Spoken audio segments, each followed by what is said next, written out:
छोटे भाई रवि के बेटे रौनक की शादी है। कई साल के बाद किरण भाई के घर आई है। ये भी तो मायके का वही घर है जो 2 हिस्सों में बंट गया है। अपने इस मायके में किरण को माँ की कमी और उसकी याद बहुत सता रही थी।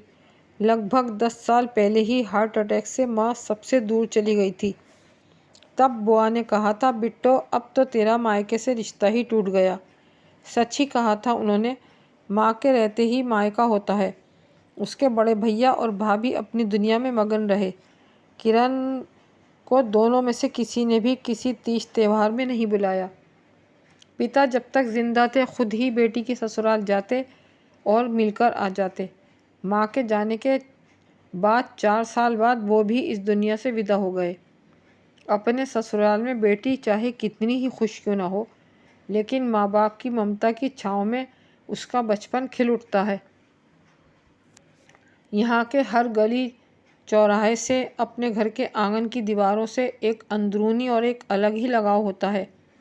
यहाँ आकर वो दादी की लाडो, अम्मा की बिट्टो, पापा की राजकुमारी, दादू की सोन चिरैया, चाची की गुड़िया, अपनी सहेलियों की दोस्त बन जाती।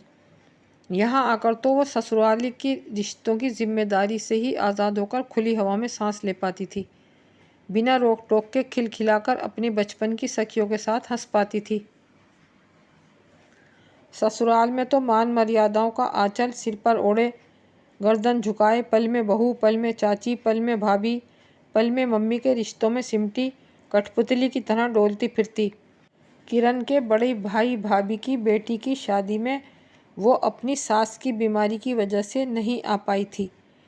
वो भाई की बेटी भी अपने 2 बच्चों के साथ इस शादी में आई है। अपनी बुआ किरण से वो लंबे समय के बाद मिल रही है।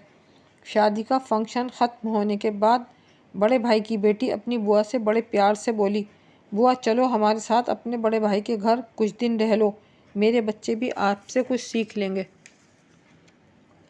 अब फूफा जी नहीं रहे, आपके बेटा बहू अलग शहरों में रहते हैं, अपने घर में आप अकेली रहती हैं। कहा जाता है कि बेटियों को अपने मायके से बहुत लगाव होता है। बुआ चलो ना मेरे साथ, आपका मायका आपको बुला रहा है। किरण बोली, मेरा मायका तो माँ के मरते ही छूट गया। अब कौन है वहाँ? भाई जिंदा रहते भी रिश्ता नहीं निभा पाया। अब वहाँ क्या बचा है मेरे लिए? बुआ मैं भी तो मायके में ही रहती हूँ, आप भी जब तक चाहें पापा के घर में रह सकती हैं। एक बेटी ही बेटी के मन की बात समझ सकती है। ये सोचकर किरण ने अपनी भतीजी को गले लगा लिया। उसकी खुशी के लिए किरण हफ्ता भर उसके साथ भाई के घर पर रही, फिर वापस जाने लगी तो भतीजी ने होली के बहाने बुआ को और रोक लिया। होली के बाद लॉकडाउन लग गया, सब घरों में कैद हो गए। अब किरण को शर्म आ रही थी कि लोग बेटी के घर पानी भी नहीं पीते और वो भतीजी के घर 4 महीने से रह रही थी।